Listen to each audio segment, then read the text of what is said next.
ডাকাতের দল বের হয়েছে। ডাকাত সর্দার তাকায় দেখে, হায় হায়, ঘটনা কি? একটা খেজুরের পাকা খেজুর গাছ থেকে একটা কাক পাকা খেজুর টুটে নিয়া একটা মরা খেজুর গাছে নিয়া খেজুরটা রাখি আবার চলে আসে। আইসা আরেকটা খেজুর মুখে নেয়, নিয়ে আবার মরা খেজুরটার কাছে যায়, যাইয়া সে আবার এখানে নিয়ে আনে রাখে। ডাকাত সর্দার কয়, ঘটনা কি? এখানে তো বোঝা দরকার আছে আমার। ডাকাত সর্দার খেজুর গাছে ভাইয়া ভাইয়া উঠলো, উইটা দেখে আল্লাহু আকবার, একটা অন্ধ সাপ চোখে দেখে না। এই সাপটা এখানের মধ্যে বসা, এই সাপ অন্ধ তো, বের হইয়া রিজিক কেমনে তালাশ করবে? চোখে তো দেখে না। এজন্য আল্লাহ একটা কাককে নিযুক্ত করেছেন। এই কাক পাকা খেজুর আইনা সাপের মুখে দিতেছে। সুবহানাল্লাহ। আল্লাহর নাম রাজ্জাক, ঠিক কিনা? আমাদের কেমন বিশ্বাস? সাপটা পুরাপুরি আল্লাহর উপর তাওয়াক্কুল করছে, আল্লাহ তুমি ছাড়া আমার কেউ নাই, আমারে তো আর খাওয়ানোর কেউ নাই। আল্লাহ কয়, তুই আমার উপরে যেরকম ভরসা করছো আমি এরকম ব্যবহার করতেছি। সাথে সাথে ডাকাত সর্দার এই গাছ থেকে নামলো, নামে ডাকাত সব দেখে ডাকলো, ডাক্কা বলতেছে, শোনো, একটা মরা একটা অন্ধ সাপকে যদি আল্লাহ পাক কাকরে তার খাদিম বানায়া খাওয়ানোর ব্যবস্থা করতে পারে, আমরা তো আশরাফুল মাখলুকাত, সৃষ্টির শ্রেষ্ঠ জীব, আমরা রিজিকের জন্য কেন হারাম পথে ঘুরবো? আমরা আমাদের রিজিকের জন্য কেন হারাম পথে হাঁটবো? আজকে থেকে তওবা করলাম, আর ডাকাতি করব না। ওই যুগের তারা সমস্ত ডাকাত, ওই যুগের সবাই আল্লাহর ওলি হয়ে গেছে। এজন্য বলি যুবক, নবী বলেন, আমি মেরাজের রজনীতে জাহান্নামের ভিতরে দেখলাম একদল মানুষের পেট হলো ঘরের মতো, পুরা পেট ভরা সাপ, কিলবিল কিলবিল করতেছে, নাকের ছিদ্র দিয়া, মুখ দিয়া, কানের ছিদ্র দিয়া সাপগুলা বের হইতেছে। আমি জিব্রাইল আমিনকে বললাম, ভাই জিব্রাইল, মান হাউলাই, এরা কারা, এদের পরিচয় কি? জিব্রাইল আমিন কয়, হাউলাই আকালাতুর রিবা। নবী গো, এরা আপনার উম্মতের ভিতরে যারা সুদ খাইত, সুদের ব্যবসা করত, এদের এই করুণ অবস্থা।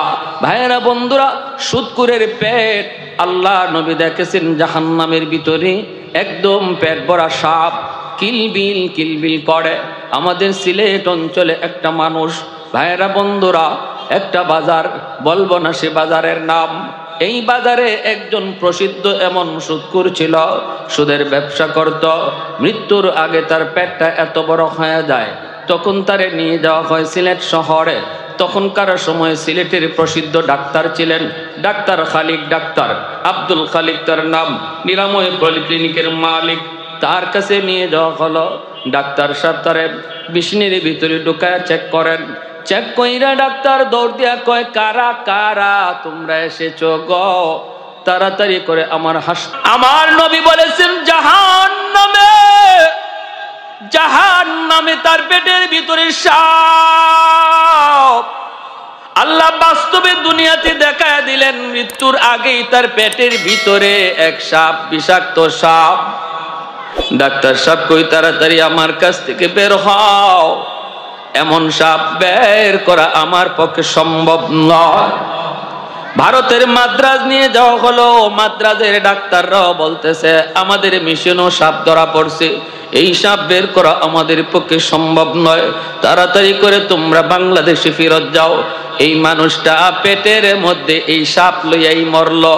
এই অবস্থায় তার কবরে রাখা হলো। ওতে ভাইরে, কার জন্য তুমি কি করতেছো রে আল্লাহর গোলাম? কার জন্য তুমি কি করতেছ? হারাম টাকা করে ঢুকাইয়া নিজের পেটের মধ্যে সাপ লইয়া কবরে যাইতেছ।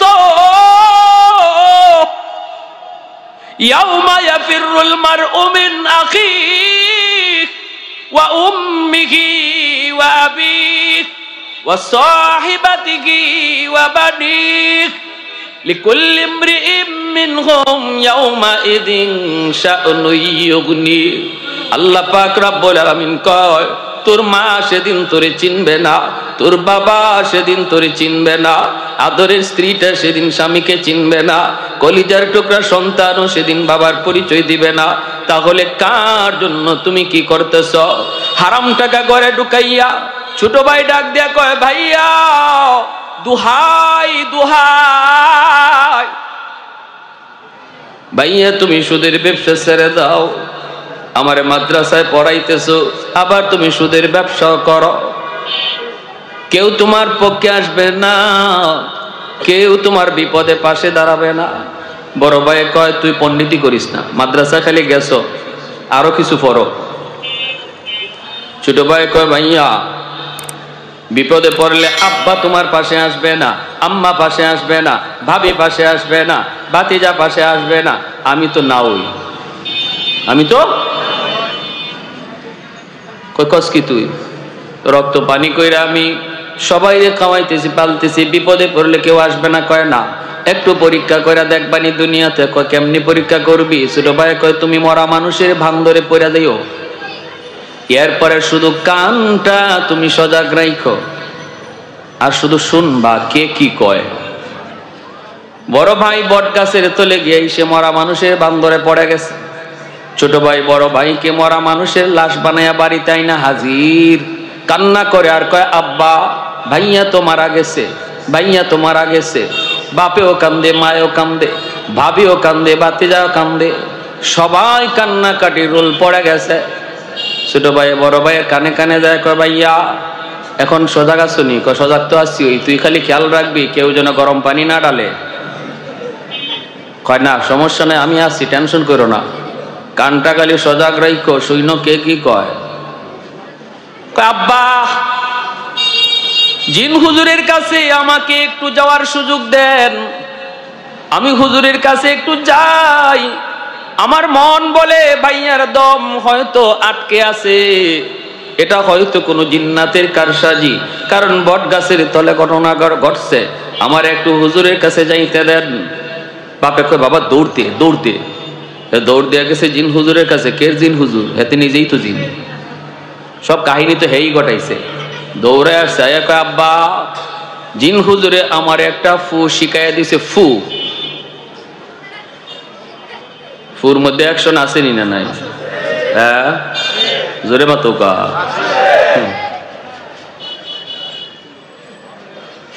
ফখরে বাঙ্গাল রহমতুল্লাহি আলাইহি এক নাস্তিকে কয় হুজুর মানুষে আর কত ধোঁকা দিবেন?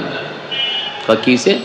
কই যে মানুষ কয় কয় হুজুর একটা ফু দেন, আর আপনি এমনি একটা ফু মাইরা দিলেন, একটা বাতাস দিলেন, এই বাতাস দিয়ে কি হইল? মানুষ আর কত এমন ধোঁকা দিবেন হুজুর? আল্লাহর ওয়ালি কয় তুমি ফুতে কি হয় বুঝো না। কয় ফুতে কি হইব? এটা একটা বাতাস, এটা হইব কি আবার? ট্যাবলেটও না, ইনজেকশনও না। তো আল্লাহর ওয়ালি কয় বাতাসে কি হয় তুমি বুঝো না? কয় না বুঝি না। ফখরে বাঙ্গাল রহমতুল্লাহি আলাইহি কয় তুমি বুঝবা কেমনে? তুমি তো জারর সন্তান, তোমার বাপের ঠিক নাই। গালিটা কঠিন হয়ে গেছে না?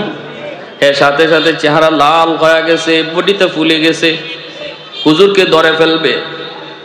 মৌলবী আমার এত বড় কথা কইছে। মানুষজন দৌড়ায় আইসা ধরছে, কিরে কি হইছে? কয় হুজুরে জিগাও না কি হইছে। আমার কি কইছে শুনছে? হুজুর কি কইছেন? কয় না কিছু কই নাই তো, আমি বলছি শুধু জারর সন্তান, ওর বাপের ঠিক নাই। মানুষে কয় হুজুর একটু বেশি হয়ে গেছে। হুজুর কয় আমি বেশি বোঝানোর জন্য কই নাই, আমি তারে মূলত একটা জবাব দিছি। জবাব সে বাতাসে কি হয় বুঝে না, এটা বোঝানোর জন্য একটা বাতাস ছাড়ছি। বুঝছেন কথাটা? বাতাসে কি হয় সে বুঝে না, এজন্য তারে একটা বাতাস ছাড়ছি। আমি কি তারে মারছি? এই তোমার হুজুরে মারছে? কয় না। কয় দেখেন আমি মারিও নাই, হাতও তুলি নাই, তার চেহারা লাল হয়ে গেছে, বডি ফুলে গেছে। কি করলাম? একটা বাতাস ছাড়লাম, তাও কি নাপাক বাতাস। একটা নাপাক গালির বাতাসে যদি তার চেহারা লাল বানায় দেয়, বডি ফুলাইয়া দেয়, বডিতে যদি এমন আসর করে একটা নাপাক বাতাসে, আল্লাহর কালাম পাক পাক কালাম পইরা বাতাস দিলে যে অ্যাকশন হয় এটা বুঝাইলাম। কি বুঝলেন? পণ্ডিতি সব জায়গায় না, যার যার সাবজেক্টে পণ্ডিতি কইরো, ঠিক কিনা? জোরে কও। সাবজেক্টের বাইরে আইসো না, সাবজেক্টের বাইরে আইসা লাভ নাই। আমাদের সিলেটের নুরুদ্দিন ঘরপুরি রহমতুল্লাহি আলাইহি, সিলেটি মানুষ এখানে আসেননি? একজন পাইছি, দুইজন, মাশাআল্লাহ আছে, বেশ কতজনই আছে। নুরুদ্দিন ঘরপুরি রহমতুল্লাহি আলাইহি বহুত বড় বুজুর্গ ছিলেন, আল্লাহর ওলি। ইনি শনি মঙ্গলবারে ফু দিতেন। ফু মানুষের বোতল নিয়ে। অসুবিধা হইতেছে আপনাদের? বয়ান চলবে ইনশাল্লাহ? আমার তো সব বয়ান সামনেই রয়ে গেছে, আপনাদের আগ্রহ দেখে এখন ডাইনে বামে যাওয়া শুরু করছি। নুরুদ্দিন ঘরপুরি রহমতুল্লাহি আলাইহি শনি মঙ্গলবারে ফু দিতেন। শনি মঙ্গলবারে হাজার হাজার মানুষ, গতকাল মাহফিল গেছে, গরপুর মাদ্রাসার মাহফিল, হাজার হাজার মানুষ জমা হইতো। এখন এতগুলা মানুষের বোতলে হুজুরে ফু দিলেও তো একদিন লাগবে। এজন্য হুজুরে মাদ্রাসার সামনে বিশাল বড় এক পুকুর আছিল, পুকুর, এই পুকুরের মাঝে ফু দিয়ে হুজুর চলে যেতেন আর বলতেন পুকুরের পানি নাও। এই বিশাল বড় পুকুরের মধ্যে ফু দিয়া চলে যেতেন আর মানুষ পুকুর থেকে বোতল ভরে পানি নিত, এই পানিতে কাজ হয়ে যেত। আল্লাহর কালামে আসর আসেনি না নাই? এক লোক লন্ডন থেকে আসছে, হুজুরের বহুত বড় ভক্ত। আয়া কয়, হুজুর আমি বড় আশা করে আসছি, হুজুর আপনার কাছ থেকে আমি এক বোতল পানি ভরা নিমু লন্ডন। তা আল্লাহর ওলি কতে নিয়ে যাও, পুকুরে ফু দিছি তো। কয়, হুজুর পুকুরের এক কোনায় আপনি ফু দিছেন, আর এক কোনায় গেল কেমনে? এই ফু ওই কোনায় যায় কেমনে? হুজুর আমার ইয়াকিন হয় না, হুজুর আমার একটু আপনি খাস ভাবে একটা ফু দিয়া দেন, আমি পানি খান লন্ডন নিতাম। আচ্ছা, তা আল্লাহর ওলি কয় তোমার ইয়াকিন হয় না? কয় না হুজুর ইয়াকিন হয়, কিন্তু ইতমিনানে কলব হয় না, আত্মার প্রশান্তি হয় না। তা আল্লাহর ওলি বলেছে ঠিক আছে, তোমার প্রশান্তি হোক, কেমনে হবে? কয় আমার এই জগের মধ্যে যদি আপনি একটা ফু দেন, কাচের জগ। আল্লাহর ওলি বলেন আমি ফু দিতেছি, তুমি জগ ভালো করে ধরো। আল্লাহু আকবার, জোরে কর। উনি বলেন আমি খাস ভাবে তোমারে ফু দিতেছি, তুমি জগ ধরো। কয় হুজুর এটা কি কোন? জগ তো ধরছি। কয় ভালো করে ধরো। কাচের জগ এভাবে ধরছে, আমাদের উস্তাদগণ পাশে ছিলেন যারা দেখছেন। আল্লাহর ওলি হাতে একটা লাঠি থাকতো সব সময়, দাঁড়াইছেন লাঠিটা লইয়া, উঠতে বলেন কই জগ আনো। ধরছো? কয় ধরছি হুজুর। আস্তে করে পানিতে খালি একটা ফু দিছেন, সাথে সাথে এই কাচের জগ টাস টাস করে ব্যাঙ্গে চৌচির পানি নিচে পড়ে গেছে। আল্লাহু আকবার। আল্লাহর কালামে আসর আসেনি না?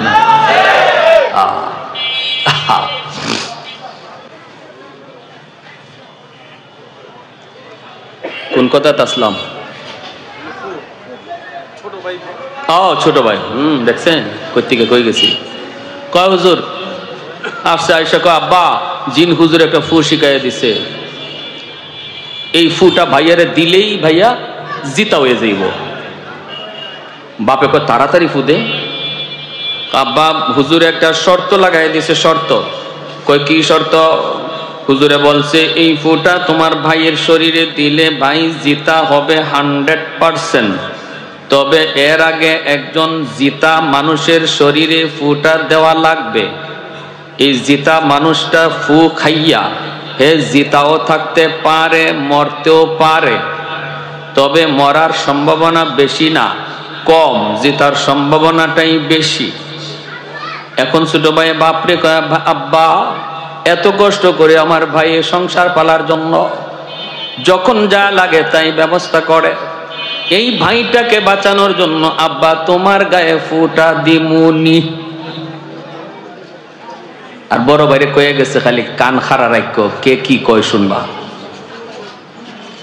বাপে এই ফুটা খাইলে মরে যাব, এটা কি 100%? না, সম্ভাবনা আছে, তবে এটা মরার সম্ভাবনা খুব কম, জীবিতই থাকবে। এরপরও বাপে কয় রাখ,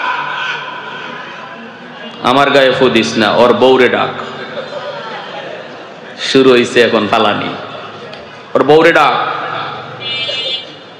আস্তে করে কানের কাছে ভাইয়া শুনছো নি আব্বা কিতাব কইছে? শুনছি। ভাবি, ও ভাবি কান্দো না, কান্দো না গো ভাবি, ভাইয়া জিতা হইব। একটা ফুল লইয়া আইছি জিন হুজুরের কাছ থেকে, ফুটা দিলেই ভাইয়া জিতা হয়ে যাইব।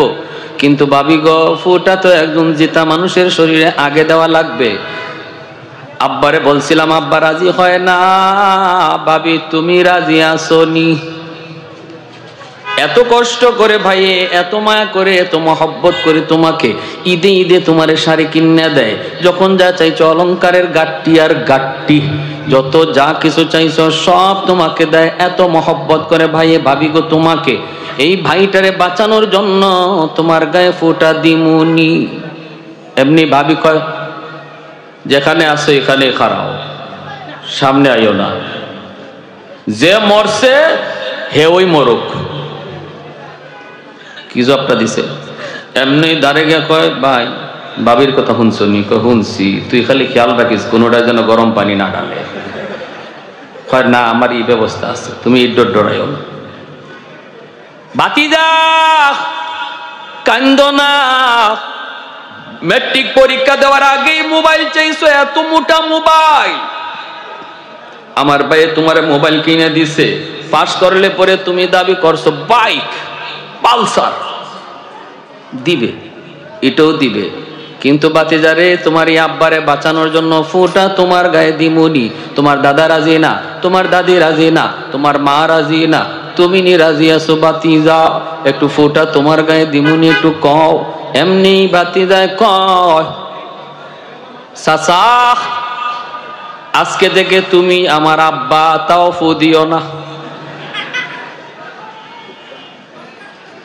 মরা বেটায় উঠতে দিছে দৌড়, এক দৌড়ে মাদ্রাসা গিয়া কয় হুজুর মাপ চাই, জীবনে আর সুদ খাইমু, বুঝে ফেলছি আমি, আমার লাগে কে কদ্দুর করব, আমি অত বোকার মতো সবরে খাওয়াইমু, আর ফার গুতা কিল যা আছে সব একা আমি সইমু, দরকার নাই।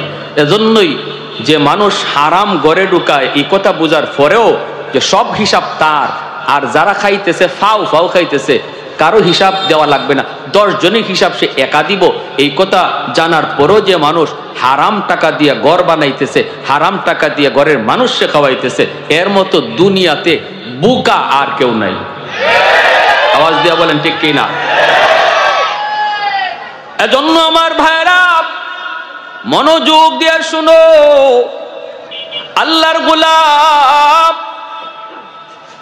বাইরের জন্য খেয়াল রাখবা, কোনদিন হারাম টাকা দিয়ে নিজে ইচ্ছে করে বোঝা মাথায় নিব, মাথায় নিব। ব্যবসা করে যেই মানুষটা ব্যবসা করলো, যেই যুবক ভালো করে তার সুযোগ ছিল সুদের ব্যবসা করার, এরপরও সে সুদ খায় না, আল্লাহর ভয়ে, আল্লাহর ভয়ে 5 ওয়াক্ত নামাজ এসে মসজিদে যায়, আজান হলে পরে শাটারটা বন্ধ করে দেয়, মাপে কম দেয় না, মিথ্যা কথা বলে না, না না বেজাল মাল কোনোদিন ভালো কয়া বিক্রি করে না, বেজালটারে বেজাল কয়, ভালোটারে ভালো কয়। 100% সততার সাথে যেই ব্যবসা করে যেই যুবক, এই যুবক যখন আজান হলে মসজিদে যায়, ওই দোকানদার যখন আজান হলে মসজিদে যায়, আল্লাহর নবী রহমতের নবী বলেন তার সুযোগ ছিল মিথ্যা বলার, সুযোগ ছিল মাপে কম দেওয়ার, এরপরও যে করে না, তোমরা মনে রাখো আমি নবী বললাম সে তোমাদের মধ্যে আল্লাহর ওলি। লা ওয়ারাকাল কাফি, লা ওয়ারাকাল কাফি। এজন্য বলতেছি যুবকদের জন্য আল্লাহর ওলি হওয়া বড় সহজ, যুবকদের জন্য আল্লাহর ওলি হওয়া সহজ। যদি সে যৌবনে আল্লাহর গোলামি করে, আল্লাহর গোলামি করে রে যুবক, যেই যুবক যৌবনে আল্লাহর গোলামি করে, এই যুবকের সেজদার দিকে তাকাইলে আল্লাহ জমিনের প্রতি মায়া লেগে যায়। আল্লাহ পাক রব্বুল আলামিন হাদিসে কুদসিতে বলে, প্রতিদিন জমিন আমি আল্লাহর কাছে আবদার করে ইয়া রাব্বি আবতালিউ ইবনা আদম ফি কারি, ওগো মালিক মন চায় জমিনের জালেমগুলিকে আমি গিলে ফেলি, গুনাহগারগুলিকে আমি গিলে ফেলি। যেই পরিমাণ জুলুম হয়, যেই পরিমাণ অত্যাচার হয়, যেই পরিমাণ গুনাহ হয়, আমার জমিন আমি আর বরদাস্ত করতে পারি না। আসবিরু ইলা মাতা আসবিরু, আর কতকাল আমি জমিনের উপরে এই গুনাহ দেখব, জমিনের উপরে এই অত্যাচার সইব। আল্লাহ অনুমতি দাও, আবতালিউ ইবনা আদম ফি কারি, আমি জমিন আমার উদরে সবগুলিরে গিলে ফেলি। আল্লাহ কই কেন? কইলি আন্নাহুম ইয়ারযুকু বিরিজকিকা ওয়া ইয়াসিকা, ওয়ারজুলু বিরিজলাইকা ওয়ায়াসিকা ওয়ায়াতাকাল্লামু বিলিসানিকা ওয়ায়াসিকা। আল্লাহ তোমার দেওয়া হাত দিয়া তোমার নাফরমানি করে, আল্লাহ তোমার দেওয়া পা দিয়া তোমার নাফরমানি করে, তোমার দেওয়া জবান দিয়া সে নাফরমানি কথা কয়। আসবিরু ইলা মাতা আসবিরু, আমি জমিন আর কতকাল বরদাস্ত করব, অনুমতি দাও অনুমতি দাও। এমনি ভাবে আল্লাহ পাক কয় আলা কুল্লা ইয়াউমিন ওয়াল আরদা ইয়াস্তাজিলু রাব্বাহু, আলা কুল্লা ইয়াউমিন ওয়াল মালাইকাতু ইয়াস্তাজিলু রাব্বাহু, আলা কুল্লা ইয়াউমিন ওয়াল বাহরা ইয়াস্তাজিলু রাব্বাহু। এমনি ভাবে ফেরেশতারা পর্যন্ত আবদার করে মালিক জমিনের দিকে তাকাইলে বড় কষ্ট লাগে, অন্যায় হয়, অত্যাচার হয়, জুলুম হয়, গুনাহ হয়। আল্লাহ আমরা ফেরেশতারা আর কত সইব, আর কত দেখব। এমনি ভাবে আলা কুল্লা ইয়াউমিন ওয়াল বাহরা ইয়াস্তাজিলু রাব্বাহু, আল্লাহ বলেন সাগর মহাসাগর গুলিও প্রতিদিন আল্লাহর কাছে এই আবদার করে। সাগর ডাক দেখো মালিক আমি সাগর, তুমি আল্লাহর কত বড় কুদরত, কত বড় কুদরত। কিন্তু এই কুদরত দেখার জন্য কিছু নাফরমান সাগরের পারে আইসা কত নাফরমানি করে। আমি সাগর আর কত দেখব, আমি সাগর আর কত সইব। আল্লাহ অনুমতি দাও অনুমতি দাও, জমিনকে পাক বানায় দে, পানি দে ডুবায়া সব নাপাককে ধুয়ে দেই। রব্বুল আলামিন কয় এরে জমিন বরদাস্ত কর, চুপ খ। এ ফেরেশতারা তোরা চুপ থাক, এ সাগর মহাসাগর চুপ রহ। এই জমিনে এখনো 4 শ্রেণী, এখনো 4 দল আছে। এই 4 শ্রেণীর কারণে আমি আল্লাহ জমিন টিকায় রাখছি। লাউলা মাশাইখু রুক্কা ওয়াশ-শাবাবু খুশশা ওয়াল আতফালু রুদ্দা ওয়াল আনআমু রুত্তা লাজআলতুস সামাআ হাদিদা ওয়াল আরদা খাফসাফা ওয়াত তুরাবা রামাদা ওয়ামা আনজালতু মিনাস সামাই কাতরা ওয়ামা আমবাতু মিনাল আরদি নাবাতা বাল আনজালতু আলাইকুমুল আযাবা সাব্বা। আল্লাহ পাক রব্বুল আলামিন বলে এই জমিনের ভিতরে এখনো কিছু আমার বৃদ্ধ বান্দা বান্দি রয়েছে যাদের কোমরে ব্যথা, হাঁটুতে তার ব্যথা, কোমরে ব্যথা, হাঁটুতে ব্যথা।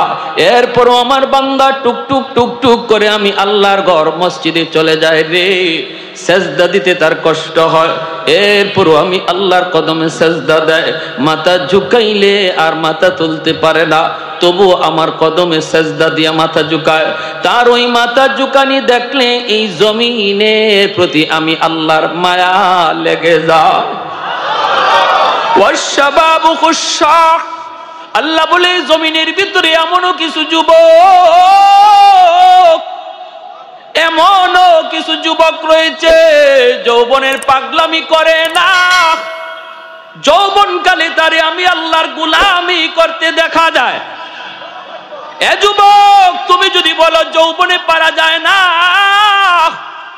আমি বলবো তোমার মতো যুবক যদি তাকাও সব জায়গায় এমন কিছু যুবক পাওয়া যাবে যারা যৌবনে আল্লাহর গোলামি করে, মসজিদে নামাজ পড়ে, আসেনি না নাই? কলেজে গেলে নামাজি যুবক পাওয়া যায়, ভার্সিটিতে গেলেও নামাজি যুবক পাওয়া যায়, আর্মিতে গেলেও নামাজি যুবক পাওয়া যায়, পুলিশে গেলেও নামাজি যুবক পাওয়া যায়। এ যুবক ভার্সিটিতে পইরে যদি যুবক মাথায় পাগড়ি পইরাম, মুখে নবীর সুন্নাত দাঁড়িয়ে রেখা আল্লাহর গোলামি যৌবনে করতে পারলু, তুমি কেন পারবা না রে ভাই? তুমি কেন পারবা না? পারবো না এমন কাজকে বলা হয় যেই কাজ কেউ পারে না। একজন যদি পারে তাহলে বোঝা যায় পারা সম্ভব, ঠিক কি না? একজন যদি পারে তাহলে বোঝা যায় পারা সম্ভব। তুমি যদি পারো আর একজন যদি পারে, তুমি কেন পারবা না? তুমি কেন পারবা না? আমি ঢাকা ইউনিভার্সিটিতে একবার গিয়েছিলাম, আমার বন্ধু আমাকে দাওয়াত করেছে, আমি জোহরের নামাজ পড়লাম, বন্ধুর সাথে হাত মিলাইলাম, এরপরে দেখি আরেকজন আমার সাথে হাত মিলাইলো। এত সুন্দর একটা যুবক, চেহারাটা একদম নুরানি, চেহারা ঝলমল ঝলমল করে, মুখের মধ্যে আমার নবীর সুন্নতি দাড়ি, মাথার মধ্যে তার পাগড়ি, সাদা দবদবে পাগড়ি। আমার দোস্ত আমাকে বলতেছে, দোস্ত তুমি তারে চিনোনি? আমি বললাম না দোস্ত, কোনোদিন তো দেখি নাই। আমি তো তোমারে জিজ্ঞেস করতাম সে কে? সে বলে সে হলো আমার দোস্ত। তাহলে তোমারও দোস্ত হাবিবুল হাবিবে হাবিবুন, বন্ধুর বন্ধু বন্ধু হয়। আমি বললাম দোস্ত, এত বড় একজন মুফতি সাহেব তোমার দোস্ত হয় কেমনে? কয় না রে দোস্ত, সে মুফতিও না, আলেমও না, মাদ্রাসায় পড়েও না, তার জীবনের শুরুই হয়েছে সেই স্কুল কলেজ দিয়া। আল্লাহু আকবার। ঢাকা ইউনিভার্সিটির মতো জায়গায় ভর্তি পরীক্ষায় ফার্স্ট ক্লাস ফার্স্ট হয়েছে, ইংলিশে অনার্স নিয়েছে, ইউনিভার্সিটির ভিতরে সে ফার্স্ট ক্লাস ছাত্র। ভার্সিটির সমস্ত শিক্ষকরা, টিচাররা, প্রফেসররা তারে বড় সম্মান করে, তারে বড় মায়া করে, আমরাও তারে বড় সম্মান করি, ইজ্জত করি। ইউনিভার্সিটির মধ্যে সে 1 নম্বর ছাত্র। আমি তখন হাতটা মিলাই, বুকটা মিলাইলাম, কপালে চুমুকাইলাম আর বললাম, যুবক, এই পরিবেশে থাকতে তোমার বুঝি কষ্ট হয় না? এই পরিবেশে তুমি চলতেছো এই পোশাক নিয়া, যেই পোশাক এই পরিবেশে মানায় না, এরপরও তুমি চলতেছো, তোমার বুঝি কষ্ট হয় না? যুবক চোখ থেকে দর দর করে পানিটা জড়ায় কান্দে আর কই, হুজুর আমার জন্য আপনি দোয়া করবেন, দোয়া করবেন। আমি আমার নবীর সুন্নত তরিকায় ভার্সিটিতে চলি, আমাকে সবাই মায়া করে, আমার বন্ধুরা আমাকে আগে সালাম দেয়, এমনকি আমার ক্লাসমেট মেয়েরা যারা আছে এরাও আমাকে দেখলে মাথায় কাপড় দিয়া দেয়। তাহলে সে যদি পারে, তুমি কেন পারবা না? এ যুবক, তোমার দিকে আমার আল্লাহর কুদরতি নজর, আমার মালিকের কুদরতি নজর। আল্লাহ কয়, এই জমিনের ভিতরে এমনও কিছু যুবক পাওয়া যায় যেই যুবকগুলি আমি আল্লাহকে ডরায়, যেই যুবকগুলির যৌবনে আমি আল্লাহকে ভয় পাই। ওরা যখন যৌবনে আমি আল্লাহর কদমে সেজদা দেয়, এই যুবকগুলির সেজদার দিকে তাকাইলে গুনাহগার জমিনের প্রতি আমার মায়া লেগে যায়। ওয়াল আনআমু রুত্তা, আল্লাহ পাক বলে আরেকটা শ্রেণী হলো জমিনের ভিতরে পশু পাখি আছে, এদের কোনো গুনাহ নাই, অন্যায় নাই, অপরাধ নাই। আসমানি গজব, জমিনি গজব যদি জমিনে নামে, পশু পাখিগুলি এই আযাব গজবের শিকার হয়ে যায়, অথচ এদের উপরে কোনো শরীয়ত নাই, শরীয়তের কোনো বিধিবিধান নাই। এদের দিকে তাকাইল জমিনের প্রতি মায়া লেগে যায়। আল্লাহ পাক বলে 4 নম্বর দল হলো ওয়াল আতফালু রুদ্দা, জমিনের ভিতরে কিছু শিশু বাচ্চা আছে, প্রতিটা বাপ মার কিছু শিশু বাচ্চা আছে, এই শিশু বাচ্চাগুলির উপরে শরীয়তের বিধান নাই। আমি আল্লাহর পক্ষ থেকে শিশু বাচ্চাগুলির উপরে হালাল হারামের বিধান নাই, জায়েজ না জায়েজের কোনো বিধান নাই। আসমানি গজব, জমিনি গজব যদি জমিনে নামে, বাপ মার গুনার কারণে, বাপ মার গুনার কারণে জমিনের মধ্যে যদি আসমানি গজব, জমিনি গজব নেমে আসে, আল্লাহ পাক বলে শিশু বাচ্চাগুলি গজবের শিকার হয়ে যায়, অথচ এই বাচ্চাগুলির কোনো অন্যায় নাই, কোনো অপরাধ নাই, এরাও এই গজবের মধ্যে, আযাবের মধ্যে পড়ে যায়। এরা কান্নাকাটি করে, এদের কান্নাকাটির দিকে তাকাইলেও জমিনের প্রতি আমি আল্লাহর মায়া লেগে যায়। তাহলে শিশু বাচ্চাদেরকে মারধর করবেন না, ওদেরকে বকাবকি করবেন না, কারণ ওরা মাসুম, ওরা নিষ্পাপ। এদের কারণে আল্লাহ তোমাকে আমাকে খাওয়াইতেছে। যেই ঘরে শিশু বাচ্চা আছে, মনে রাখবা যুবক, এই শিশু বাচ্চাগুলির খাতিরে আল্লাহ তোমার আমার রিজিকের ব্যবস্থা করে। সুবহানাল্লাহ।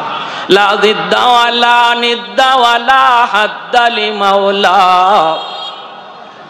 লা জিদ্দা ওয়ালা নিদ্দা ওয়ালা হাদ্দা লিমাওলা, আল আনা কামা কানা ওয়ালাম ইয়ালকা যাওয়ালা, আল আনা কামা কানা ওয়ালাম ইয়ালকা যাওয়ালা, লা মিসলা ওয়ালা সাওয়ারা মিসলা ওয়া নাযীরা, মান ক্বালা সিওয়া যালিকা ক্বাদ ক্বালা মুহালা, মান ক্বালা সিওয়া যালিকা ক্বাদ ক্বালা মুহালা, লা ওয়ালদা ওয়ালা ওয়ালিদা লা আম্মা ওয়া খালা, লা শিবহা ওয়ালা মিসলা ওয়ালা কুফুয়া লিমাওলা।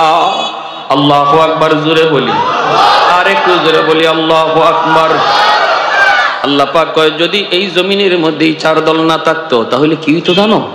আল্লাহ বলতেছেন, লা জাআলতুস সামাআ হাদিদা ওয়াল আরদা খাফসাফা ওয়াত তুরাবা রামাদা ওয়ামা আনজালতু মিনাস সামাই কাতরা ওয়ামা আম্বাতু মিনাল আরদি নাবাতা বাল আনজালতু আলাইকুমুল আযাবা সাব্বা। আল্লাহ পাক রব্বুল আলামিন বলেন, যদি এই চার দল জমিনের মধ্যে না থাকতো, এই জমিনকে, এই আসমানকে আমি আল্লাহ লোহা বানায় দিতাম, জমিনকে আমি তামা বানায় দিতাম।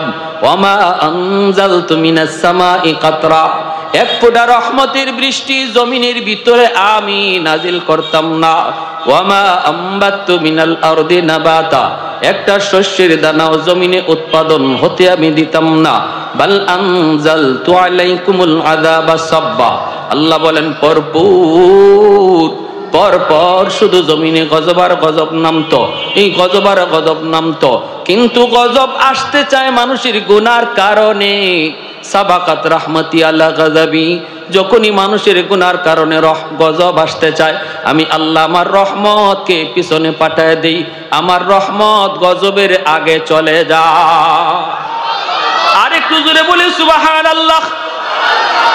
এজন্য বলি যুবক, যৌবনটারে যেভাবে মন চায় সেইভাবে খরচ করা যাবে না। অনেক দামি এক সম্পদ, এই সম্পদটারে তুমি পুঁজি বানাও। এই যৌবন খরচ হবে আল্লাহ রসুলের মর্জি মতো, ঠিক কিনা? আমার জান আমার মাল আল্লাহ কিনে নিয়ে গেছেন, অতএব এই জান মাল যদি ব্যয় করতে হয় আমার আল্লাহর মর্জি মতো ব্যয় করা লাগবে। জান যদি দিতে হয় নিজের মর্জি মতো নয়, আল্লাহ যেখানে বোঝে ওইখানেই জান দেওয়া লাগবে। আওয়াজ দিয়া বলো ঠিক কিনা? ইন্নাল্লাহ আশতারা মিনাল মুমিনিন আনফুসাহুম ওয়া আমওয়ালাহুম বিআন্না লাকুমুল জান্নাহ। আল্লাহ কয় মুমিন, আমি আল্লাহ তোমার জান, আমি আল্লাহ তোমার মাল জান্নাতের বিনিময়ে কিনে নিছি। আমাদের জানমাল কিনে নিছেন কে? বিনিময়ে আল্লাহ দিয়া দিছেন জান্নাত, বিনিময়ে দিয়া দিয়েছেন জান্নাত। জানতো একদিন এমনি দেওয়া লাগবে, তবে আল্লাহর মাল যদি আল্লাহরে বুঝাইতে পারি, আল্লাহ ওয়াদা করছেন বান্দা মরতে দেরি, আমি আল্লাহর ওয়াদা জান্নাত দিতে দেরি হবে না। তাহলে আল্লাহর মর্জি মতো যদি জান দেওয়ার প্ল্যান আসে, সময় আসে, দিতে প্রস্তুত কারা কারা? হাত উঠে দেখা। আল্লাহ কবুল করো, জুড়ে বলি আমিন। গত দুদিন আগেও মসজিদে আকসার ইমামকে গুম করা হয়েছে। আপনারা জানলে অবাক হবেন, বাইতুল মুকাদ্দাসের ইমামকে গুম করে ফেলেছে ইসরায়েলি হায়নার দল। আমাদের আর ঘুমায় থাকার সুযোগ নাই। মুমিন মনে রাখবা, জীবন একদিন দেওয়াই লাগবে, কিন্তু সেই জীবন আল্লাহর পথে দিতে রাজি আমরা ইনশাআল্লাহ। পশ্চিমাদের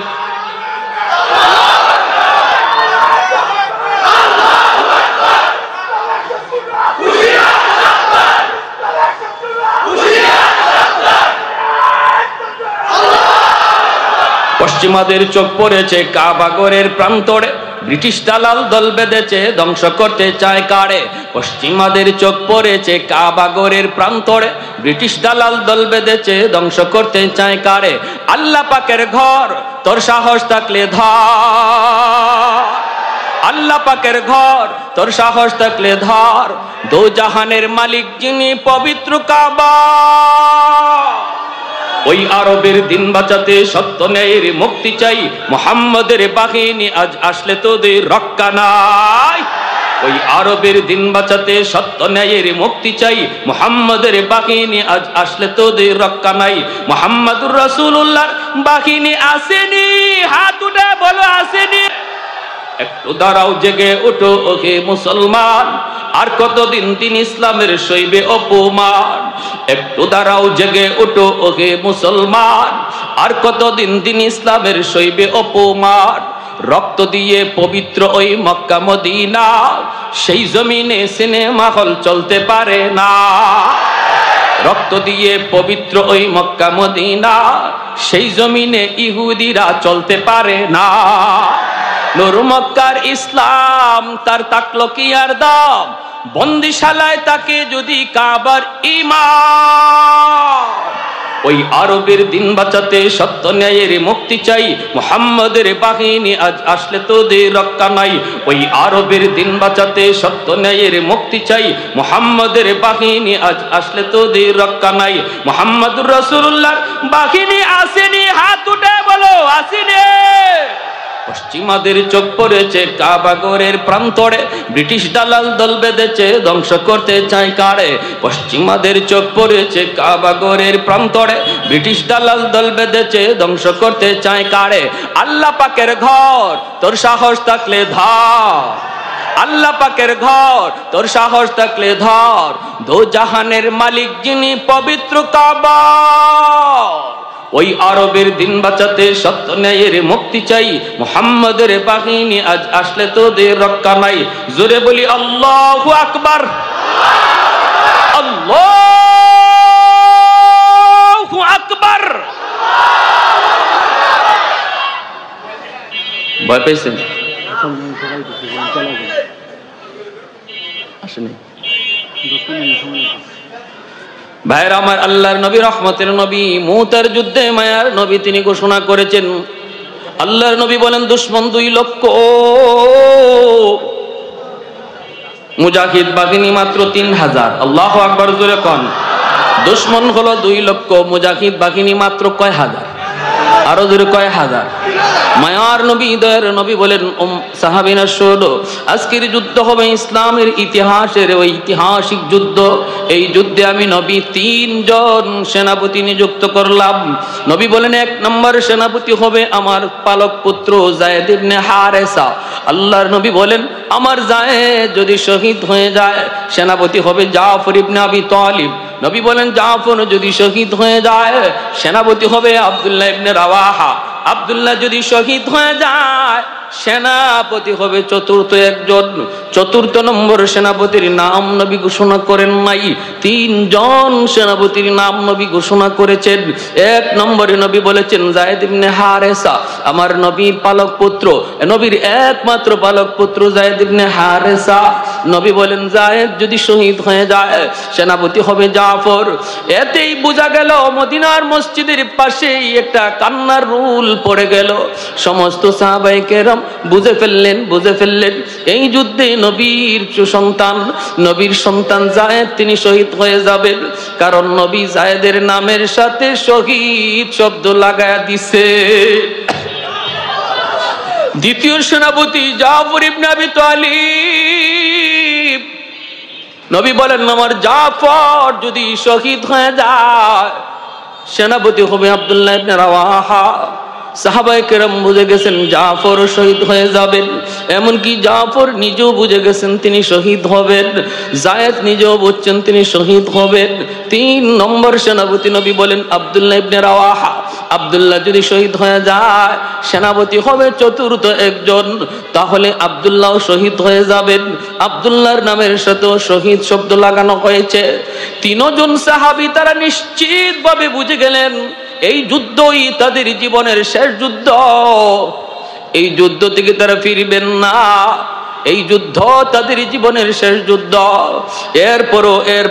এরপরও বিন্দু পরিমাণ পিছু হটতে রাজি না। এই কথা নবীকে বলেন না, নবীকে আমার একটু সমস্যা আছে, ওগো নবী আমি অসুস্থ, আমার ঘরে কিছুটা কাম আছে, একজনও এই কথা বলেন নাই। মায়ের নবী বলেছেন যুদ্ধে যাওয়া লাগবে, নিশ্চিত শহীদ জানার পরেও তারা রাজি হয়ে গেল। আল্লাহর নবী বলে যাও যাও বিদায় নিয়ে আসো। নবী বলেন জাফর যাও বিদায় নিয়ে আসো। নবী বলেন আব্দুল্লাহ যাও তুমি বিদায় নিয়ে আসো। পরিবারের কাছ থেকে বিদায় নেওয়ার জন্য 3 জন যার যার পরিবারে গেলেন। যায়েদ ইবনে হারেসা তিনি কোথায় যাবেন? মদিনায় তার কেউ নাই, মদিনায় শুধু আমার নবী মায়ার নবী, যাকে তিনি আব্বা বলে ডাকেন। আমার নবী ও যায়েদকে কলিজার টুকরা সন্তান করে ডাকেন। আল্লাহর নবী রহমতের নবী মায়ার নবী বলেন যায়েদ বিদায় নাও। যায়েদ বলে নবী গো কার কাছ থেকে বিদায় নেব? আল্লাহর নবী কয় 10 বছরের তোমার একটা সন্তান উসামা, উসামার কাছ থেকে বিদায় নিয়ে আসো। উসামা আমার নবীর নাতি, উসামাকে আল্লাহর নবী মায়া করে আদর করেন। উসামার কাছেই যায়েদ গেলেন বিদায় নেওয়ার জন্য। যাইয়া নিজের বাচ্চাটারে কুলে তুলে নেন, কপালে চুমু খান, গালে চুমু খান। আর যায়েদ কান্দে আর কয় বাবা আব্বু জিহাদে যাইতেছি, হয়তো এই জিহাদের ময়দান থেকে আব্বু আর জীবিত ফিরবো না। এই চুমাটাই, এই আদরটাই আমার জীবনের শেষ আদর। কোনোদিন যদি বাবার কথা ইয়াদ হয়, শাম সিরিয়ার রাস্তার কোন এক কিনারায় বাবার কবর খুঁজে নিও। আল্লাহ নবীর কাছ থেকে যায়েদ বিদায় নেন। প্রথম সেনাপতি নবী বানাইছেন সন্তানকে। এ ভাইয়েরা, নেতার নেতৃত্বের গুণ শিখে যাও। নেতা কাকে বলে? নেতা তো পৃথিবীর, তুমি যদি সফল নেতা হতে চাও, পৃথিবীর শ্রেষ্ঠ সফল নেতা ছিলেন আমার নবী। নবীর কাছ থেকে আদর্শ শিখো। জিহাদের ময়দানে নবী নিজের সন্তানকে প্রথম সেনাপতি বানায় পাঠাইছেন। এই যুদ্ধে, যেই যুদ্ধে সন্তান আর ফিরে আসবে না, এটা নবী আল্লাহর কাছ থেকে জানছেন। জানার পরে প্রথম সেনাপতি বানাইছেন নিজের সন্তানকে। আর আমরা নেতাগিরি করি, আরেকজনের পুলারে রাস্তায় নামাইয়া নিজের পুলারে আমেরিকা পড়াই, ঠিক কিনা? নিজের পুলা লন্ডন কানাডায় পড়ে, আর গরিবের পুলার হাতে অস্ত্র দিয়ে রাস্তায় পাঠাই। এই হলো নেতা। আর আমার নবীর নেতৃত্ব বুঝেন।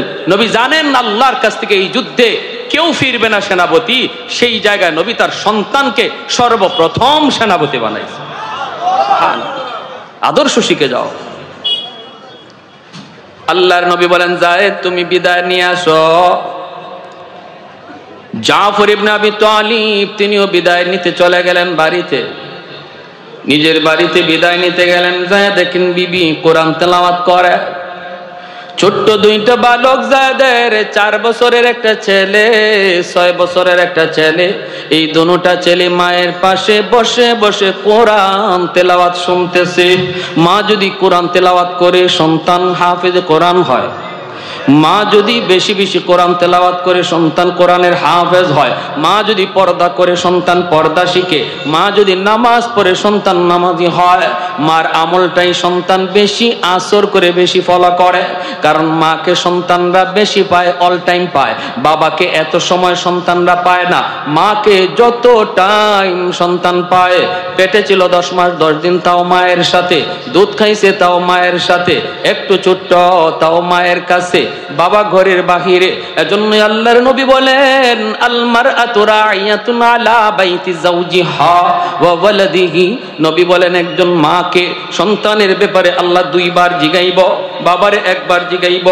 মায়ের জবাবদিহিতা বাবার চেয়ে বেশি। এজন্যই মায়েরা একটু খেয়াল করে শোনো, সন্তানের আসর বাবার চেয়ে মায়েরটা সন্তানের উপরে বেশি পড়ে। এজন্যই শরীয়ত কয়েকজন দিনদার মা, এ যুবক, সবার আগে সন্তানের মা তুমি নির্বাচন তুমি করো রে যুবক। মন চাইলেই সুন্দরের দিকে দৌড় দিও না, বংশের দিকে দৌড়ায়ও না, টাকা পয়সার দিকে দৌড়ায়ও না। ফাজবার বিজাতিদ দ্বীন, সবার আগে খুঁজো তার ভিতরে দিনদারি আছে নিনা নাই, শরীয়তের পর্দা আল্লাহর বান্দি করে নিনা না। এটা সবার আগে তুমি দেখো। কারণ বিয়েটা একটা ছেলে খেলা নয়। এই বিয়ের দ্বারা পরবর্তী জেনারেশন এর উপরে নির্ভর করে। আমি যদি একটা আদর্শ সন্তান চাই, মা ভক্ত বাবা ভক্ত সন্তান চাই, একজন দিনদার আল্লাহওয়ালা সন্তান চাই, যদিও সে ডাক্তার কিন্তু দিনদার যেন হয়, ইঞ্জিনিয়ার হইল যেন আদর্শ ইঞ্জিনিয়ার হয়। এমন একটা সন্তান যদি তুমি চাও, সবার আগে মা তোমাকে ভালো মা নির্বাচন করতে হবে। ঠিক কিনা জোরে বলেন, আরো জোরে বলেন ঠিক কিনা। জাফর ইবনে আবি তালিব তিনি গেলেন বিবির কাছ থেকে বিদায় নেওয়ার জন্য। যায় দেখেন বিবি কোরআন তেলাওয়াত করতেছেন।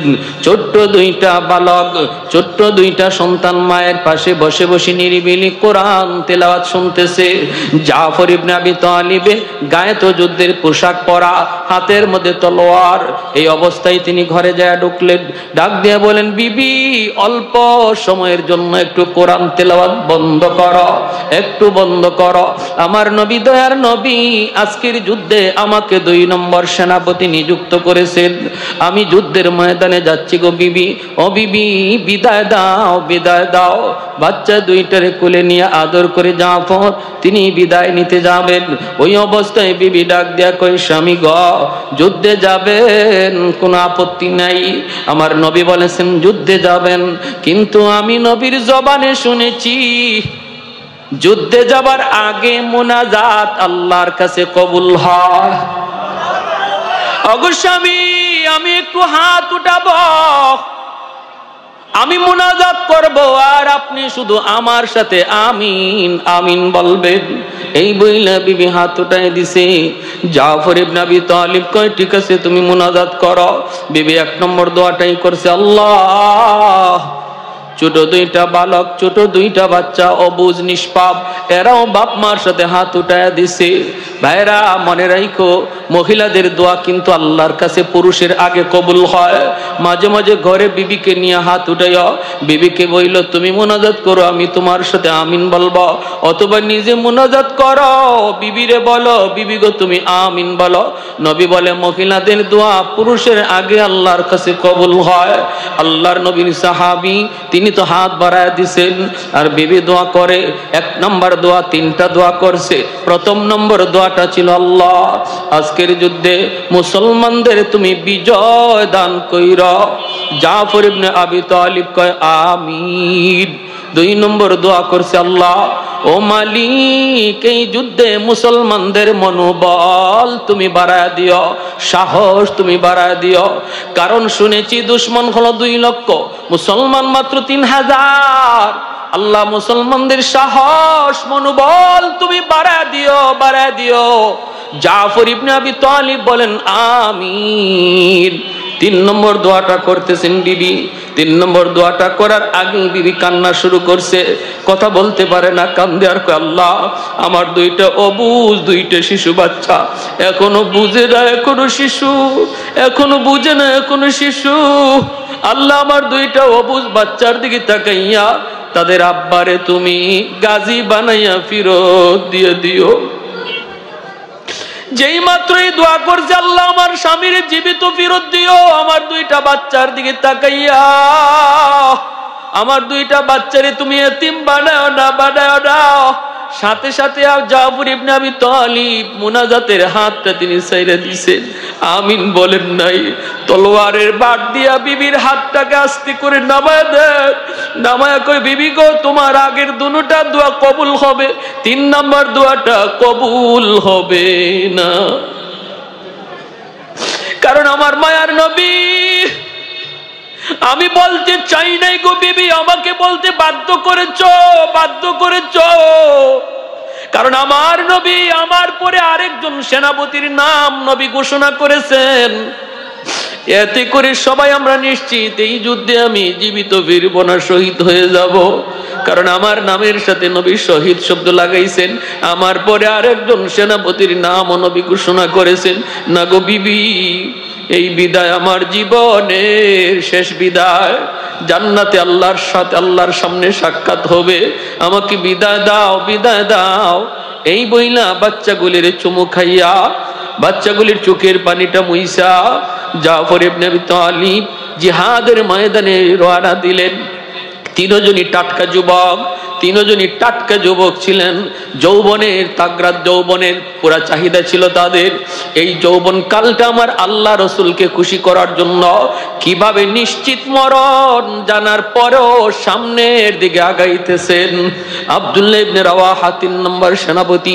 নবী বলেন, আব্দুল্লাহ যাও বিদায় নিয়ে আসো। কে সে আব্দুল্লাহ ইবনে রাওয়াহা?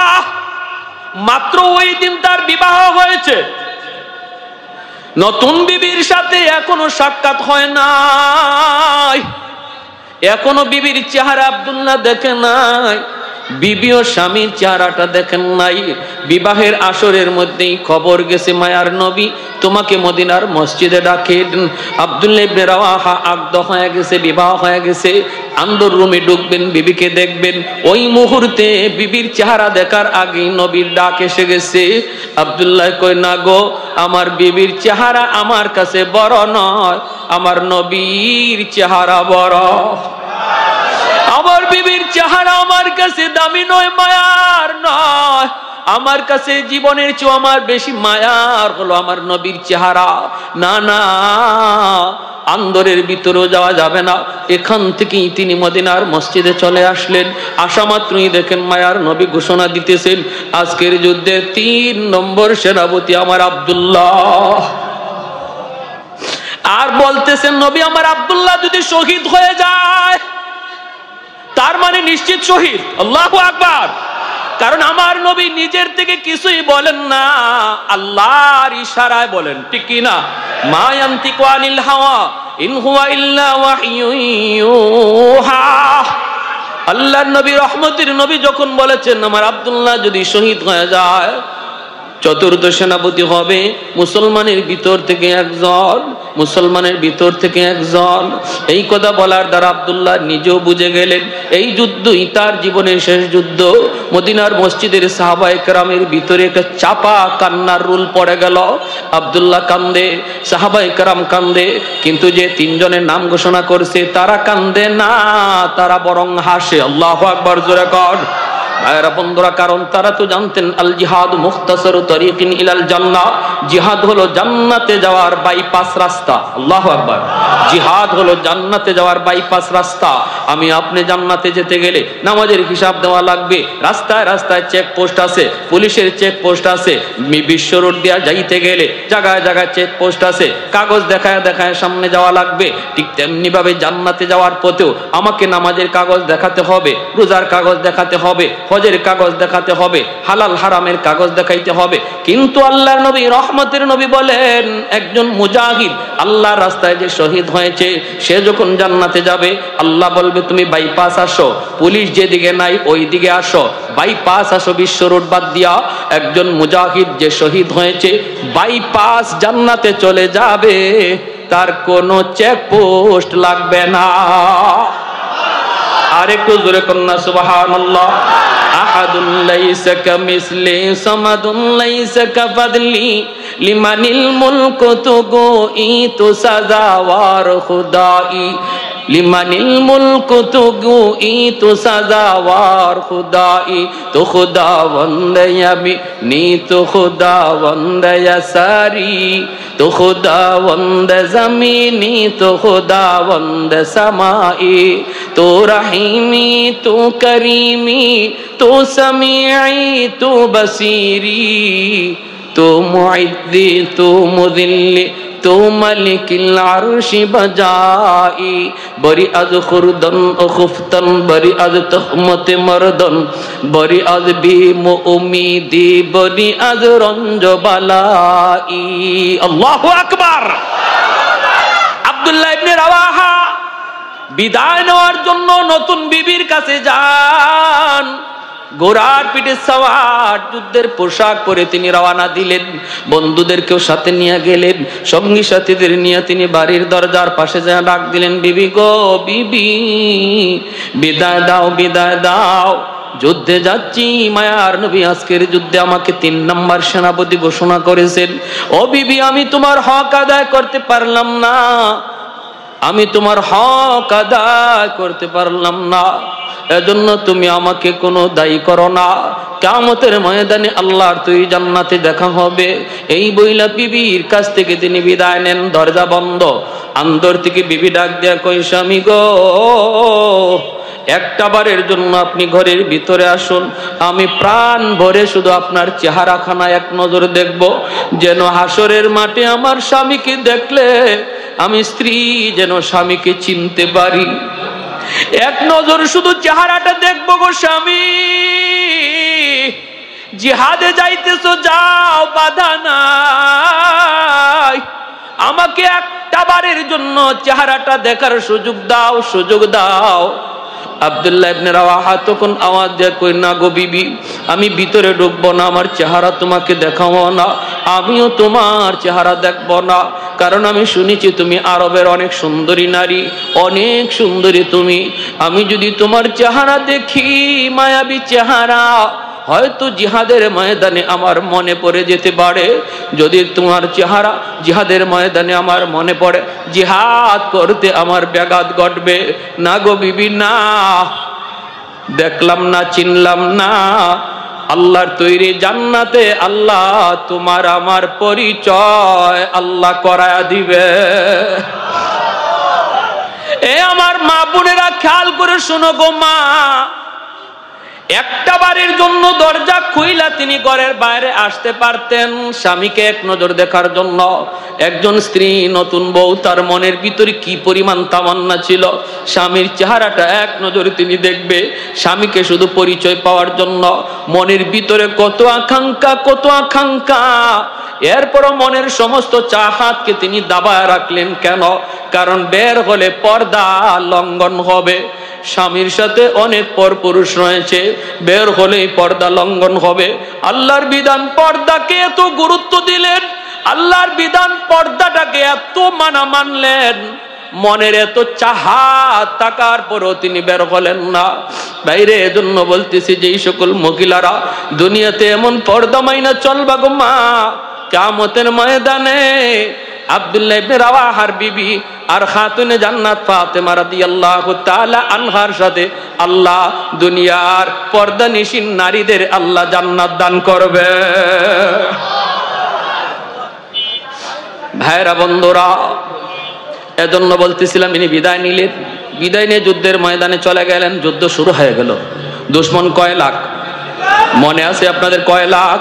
দুশমন হলো 2 লাখ, মুসলমান মাত্র কয় হাজার? মাত্র কয় হাজার? মাত্র 3000। যুদ্ধ শুরু হয়ে গেল। বলুন তো, মুসলমান যুদ্ধ করে শক্তি, মুসলমান যুদ্ধ করে অস্ত্র বলের উপরে না আল্লাহর সাহায্যে? মুসলমান যুদ্ধ করে শক্তি বলের উপরে না আল্লাহর সাহায্যে? ওয়ালা তাকিনু ওয়ালা তাহজানু ওয়া আনতুমুল আ'লাউনা ইন কুনতুম মুমিনিন। আল্লাহ পাক রব্বুল আলামিন কয়, ভয় নাই, টেনশন নাই, বিজয় তোমাদেরই হবে। সংখ্যায় যদি তোমরা কম হও, অস্ত্র যদি তোমাদের কম হয়, বিজয় তোমাদেরই হবে যদি তোমরা খাঁটি মুমিন হতে পারো। খাঁটি মুমিন কাকে বলে? যে সর্বদা আল্লাহর উপর ভরসা করে। কার উপর? জোরে বলেন, কার উপর? খাঁটি মুমিন কাকে বলে? খাঁটি মুমিন বলে যে আল্লাহর উপর ভরসা করে। কার উপর? ওমাইয়া তাওয়াক্কাল আলাল্লাহ ফাহুয়া হাসবুহ। তাওয়াক্কুল করব কার উপর? আল্লাহ বলে, বান্দা তুমি আমার উপর যেই পরিমাণ ভরসা করবা, আমি আল্লাহ তোমার সাথে ওই রকম লেনদেন করব। ভরসা করব আমরা আল্লাহর উপর 100-100, আল্লাহ 100-100ই লেনদেন আমার সাথে করবে। আমাদের ভরসা তো আল্লাহর উপরে 100-100 নাই।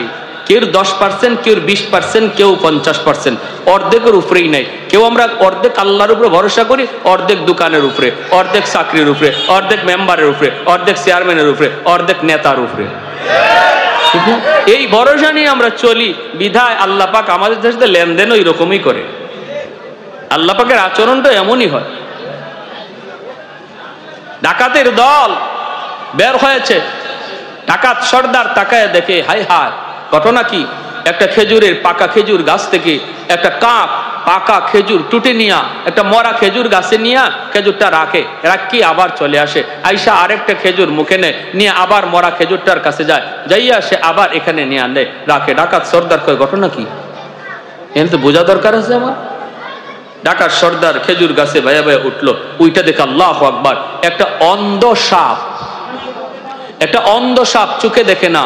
এই সাপটা এখানের মধ্যে বসা, এই সাপ অন্ধ তো, বের হইয়া রিজিক কেমনে তালাশ করবে? চোখে তো দেখে না। এজন্য আল্লাহ একটা কাককে নিযুক্ত করেছেন। এই কাক পাকা খেজুর আইনা আইনা সাপের মুখে দিতেছে। সুবহানাল্লাহ। আল্লাহর নাম রাজ্জাক, ঠিক কিনা? আমাদের কেমন বিশ্বাস? সাপটা পুরাপুরি আল্লাহর উপর তাওয়াক্কুল করছে। আল্লাহ তুমি ছাড়া আমার কেউ নাই, আমারে তো আর খাওয়ানোর কেউ নাই। আল্লাহ কয়, তুই আমার উপরে যেরকম ভরসা করছো আমি এরকম ব্যবহার করতেছি। সাথে সাথে ডাকাত সর্দার এই গাছ থেকে নামলো, নামে ডাকাত সব দেখে ডাকলো, ডাক্কা বলতেছে, শোনো, একটা মরা একটা অন্ধ সাপকে যদি আল্লাহ পাক কাকরে তার খাদিম বানায়া খাওয়ানোর ব্যবস্থা করতে পারে, আমরা তো আশরাফুল মাখলুকাত, সৃষ্টির শ্রেষ্ঠ জীব, আমরা রিজিকের জন্য কেন হারাম পথে ঘুরবো? আমরা আমাদের রিজিকের জন্য কেন হারাম পথে হাঁটবো? আজকে থেকে তওবা করলাম, আর ডাকাতি করব না। ওই যুগের তারা সমস্ত ডাকাত, ওই যুগের সবাই আল্লাহর ওলি হয়ে গেছে। আল্লাহর ওলি হয়ে গেছে। আর আজকে আমাদের বিশ্বাস, হায় রে আমি এই চিটারিটা না করলে চলবে না আমার সংসার, এই বাটপারিটা না করলে আমার সংসার চলবে না। আল্লাহ কইতে তোরে বাটপারি করাই তোরে কবর পর্যন্ত নেওয়াইমু, ঠিক না? আমরা এরকম মনে করতেছি এই ব্যবসার মধ্যে মিথ্যা কথা না বললে আমার লাভ হবে না। আল্লাহ বলে তাহলে তোর জীবনে মিথ্যা কথাই তার শেষ পর্যন্ত চলবে। আর তুই যদি এটা বলতে যে না আমি সত্য কথা কইয়া ব্যবসা করবো, রিজিকের মালিক কে? আল্লাহ বলতেন বান্দা তোরে সত্যের উপরে রাইখে আমি আল্লাহ কবরে নিব, রিজিকের ব্যবস্থাও আমি আল্লাহই করব। ওয়া ইয়াতাওয়াক্কাল আলাল্লাহ ফাহুয়া হাসবু। এজন্য পুরাপুরি 100% ইয়াকিন কার উপরে রাখবো? আওয়াজ দিয়া বলেন কার উপর? যুদ্ধ শুরু হয়ে গেল। দুশমন 2 লক্ষ, মুসলমান মাত্র 3000। সেনাপতি 3 জনের নাম ঘোষণা করা হয়েছে, আর 4র্থ নম্বর সেনাপতির নাম নবী ঘোষণা করেন নাই। তবে আল্লাহর নবী বলছেন 4র্থ সেনাপতি আল্লাহর তলোয়ারের ভিতর থেকে একজন হবে যার হাতে আল্লাহ এই ঐতিহাসিক বিজয় দান করবে। 4র্থ সেনাপতির হাতে নবী বলেছেন বিজয় আসবে, মুতার যুদ্ধের, ঐতিহাসিক মুতার যুদ্ধের। আমার ভাইয়েরা বন্ধুরা, প্রথম সেনাপতি যায়েদ ইবনে হারেসা, নবীজির পালক পুত্র, ঠিক না? আমার আপনার নবীর ছেলে সন্তান কেউ তো বেঁচে নাই, সবাই তো অল্প বয়সে শিশুকালে মারা গেছেন। 3 জন ছেলে সন্তানের 3 জন শিশুকালেই মারা গেলেন। এরপরে আল্লাহ নবীর একজন পালক পুত্র ছিলেন যায়েদ ইবনে হারেসা। কে সেই যায়েদ ইবনে হারেসা? ইয়ামেন যার বাড়ি, ইয়ামেন হলো যায়েদ ইবনে হারেসার বাড়ি রে। এই